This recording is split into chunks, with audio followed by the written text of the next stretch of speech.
Hey everyone, I am Ben Eubanks, Chief Research Officer for Lighthouse Research and Advisory, and I'm so excited to be here with Keith Hewlin from SmartRank. We're going to be talking about some of the ways that priorities when it comes to hiring are different between hiring managers and recruiters and talent leaders. I'm so excited to be here with you, Keith, and I'd love for you to just kick us off with this because you spent a lot of time in your own career serving as a hiring manager for a variety of companies, variety of levels and roles and responsibilities. Talk about what your priorities are as a hiring leader and how those are different from what you see interacting with us recruiters across the aisle. Sure. Yeah. I was a hiring manager, still am, for 20 years. So I'm very familiar with this. And I'll use an analogy, I think, to kick this off. I like to say that if the hiring process was a play, then the hiring manager should be the lead in that play, but they end up being the supporting cast member. And those things should be flipped. In some cases, hiring managers are not very involved in the process, if involved at all, right? Here's a job description. Please review this. Let me know. Maybe the recruiter hears back from them. Maybe they don't. But there's a huge problem that starts right off the bat just with that being the case. The other issue is, and you mentioned this, is the priorities, right? So when you think about a priority for a recruiter, a lot of times it's metric driven. It's time to hire, time to fill, it's time in process, cost per hire, things like that. And those things, I'm not saying those things aren't important, but those are the same metrics that have been tracked for 20 years. Nothing's changed there. And they also are in a direct conflict to exactly what the hiring manager is looking for. And that is the most qualified person, because the last thing that they want to do is be back doing this hiring process 3 months from now. That is the worst case scenario for them. So anything to keep them from that is going to be a better situation for them. Goodness. And that gets me because as I've spent my time on the other side of the aisle, being a recruiter, trying to interact with hiring managers, trying to support them. And one of the things we see over and over in our research is that employers say things like hiring manager relationships are important when it comes to their TA priorities. But if they're doing the same things like you're talking about here over and over again, that's the definition of insanity, doing the same thing and expecting a different result. And so I'd love to dive into this just a little bit deeper.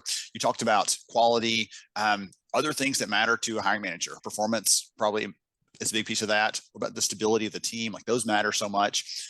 And I'll take the credit or I'll take the blame on the recruiting side because those are the metrics that we use typically. I've seen more companies trying to look at quality of hire, but they often have this very vague definition of what that actually is.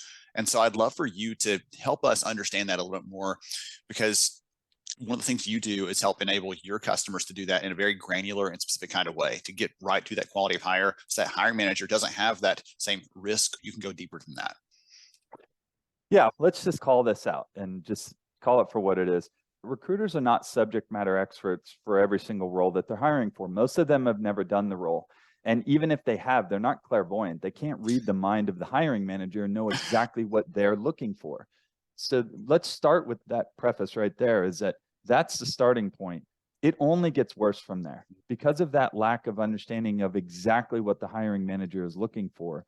It ends up leading to these tools that they're using, resumes, job descriptions. And again, as you said it, these are the exact same tools that have been used my entire career and frankly for the last 50 years. And now you've got applicant tracking systems, traditional ones that have been around for 20, 25 years, but those are really just acting as a resume repository. So now you have a recruiter that's looking at a job description that says proficiency in Python. And they're looking at a resume and they see, oh, proficiency in Python. But here's the problem. Nobody has defined what proficiency means. Nobody has defined what that means. And that lack of definition is here. That is exactly where the problem really lies, right? Because now you have this massive spectrum about what that could possibly mean. You're just looking at two words, keywords that are the same, and you're looking for as many of those as possible and then handing those over to the hiring managers. Look, a hiring manager might be able to see a little bit more into that resume, but not much. I mean, they're going to see the same thing you're looking at. Now, they can have a little more context, like, okay, I can read into this a little bit further. But if it says proficiency in Python, they still don't know exactly what that means because that's still a wide spectrum. There's a lot of issues that just kind of start with that. And frankly, they shouldn't be expected, recruiters shouldn't be expected to be a subject matter expert in these roles, right? That's an unfair ask. And yet that is the starting point that the hiring managers and the recruiters start with. One of the other things that I know pushes your buttons a little bit is when recruiters are asking for things that, again, are important in our eyes, but to the hiring managers are just a waste of time, honestly. Hey, can you update this job description? Or can you go through and let's sit down. Even we're going to do something that most recruiters should be doing. They'll always do, but should be doing, like an intake meeting. We're going to sit down. We're going to go through this entire requisition. You're going to give me all these details, but then I still end up with all these variables that I'm not sure what all them mean. And I'm not sure how to sift through the candidates. Talk about some of those things that frustrate you as a hiring manager when you're being asked to do it and it feels like busy work that's not essential to the actual hiring activity. It is busy work and it's not valuable. So let's unpack a couple of these. Yes, I've been in hundreds of intake meetings and they're all the same, even though a lot of times recruiters have told me they're going to be different. They're the same. It's, what do you need to have? What do you nice to have? What are your knockouts?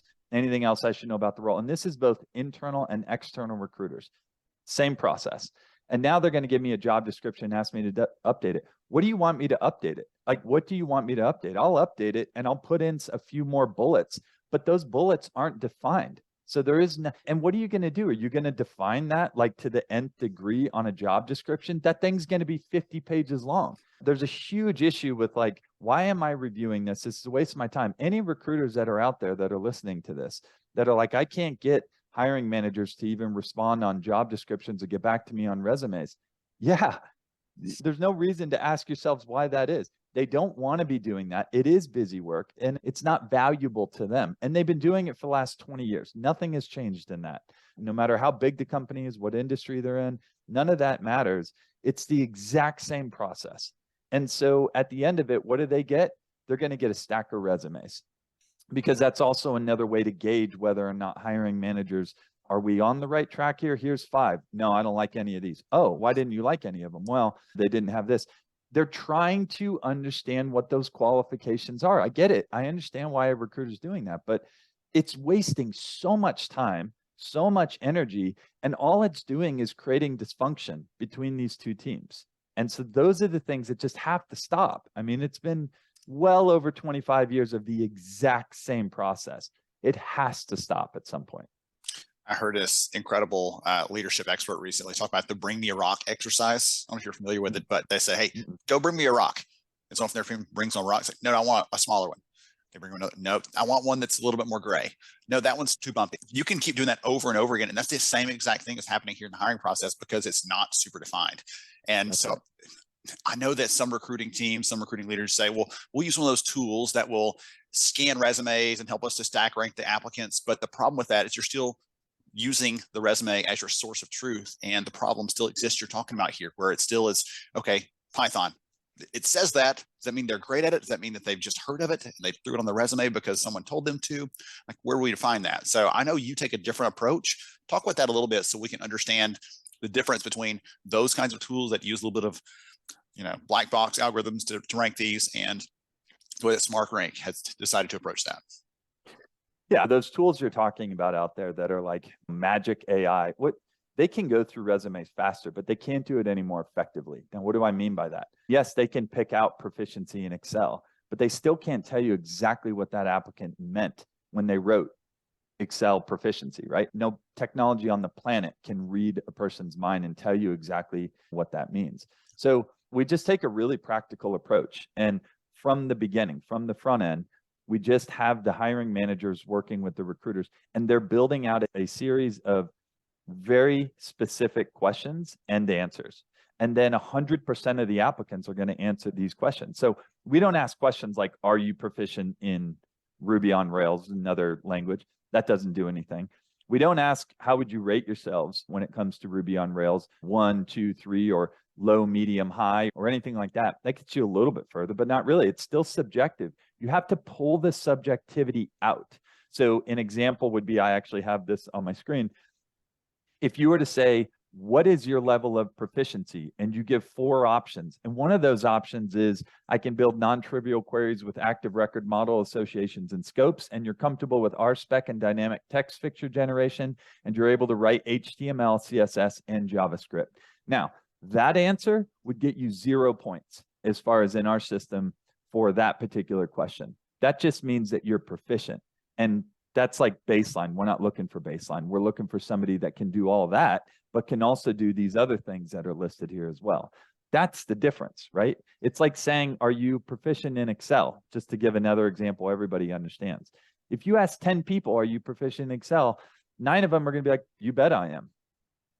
But what does that mean? Does that mean, that you can put numbers in cells and do that whole sum thing? Or does that mean that you can do concatenate and pivot tables and VBAs and macros? Like, that's a wide spectrum. And Yes. depending on the role, that's going to change. Depending on the hiring manager for that role, that's going to change. So getting into those specifics is what is so critical. And then you just remove the subjectivity out. You don't have this revolving door back and forth with the hiring manager trying to figure out every resume, every failed interview that didn't go well, where the hiring manager is like, why did you send this person into an interview with me? They're not even remotely qualified for this. There's so much wasted time that ends up happening there. And you just solve it by doing the right thing from the beginning. So I think that's an incredible approach. But if I could play devil's advocate for a minute, the problem with that sounds like it would take a long time to do that, right? Think about all the jobs we're hiring for, things like that. That could be really complex. And your example, you're reading off the example of that software language proficiency, and I'm thinking, oh my goodness, there's a lot that goes into that. So talk about how would you respond to that, I guess? Yeah. So my first initial response would be that the process that happens today takes easily 10 times the amount of time that it would take to sit down and do this right from the beginning. So what do I mean by that? What I'm talking about is this time is being taken up either way you want to look at it. It's either, hey, give me a vague job description. We'll have a 30-minute intake meeting, whatever that is. And then I'm going to send you resumes. You're going to come back. We're going to talk about those resumes. We're going to have to sit back at the table and go back through another kind of semi-intake meeting again because we didn't hit it the first time. Let's do a second one. Let's do a third one. Let's talk about interviews. I'll schedule interviews. You're 30 minutes into an interview and you're looking at that going, man, this person is completely unqualified. Like, they don't have even the basic screening things I'm looking for. I'm not even talking about getting into behavioral and situational questions. I'm talking about basic screening qualifications that they don't have to do this role. And now I'm sitting there thinking, how do I get out of this? The problem is that nobody tracks what all of that time is for a particular requisition. Nobody does. They track the full time, like time, that it takes to start and the time that it ends, but they don't look at these details of how much time it takes between just trying to figure out what they're looking for. And when you do that, you solve so many problems because, number one, you're creating accountability for everybody. Like, we like to call this like a triangle of accountability: the applicant, the hiring manager, and the recruiter. Right now, it's all on the recruiter, right? That's kind of where everybody's going to blame if it doesn't go right or it's not going fast enough. But you do it right from the beginning.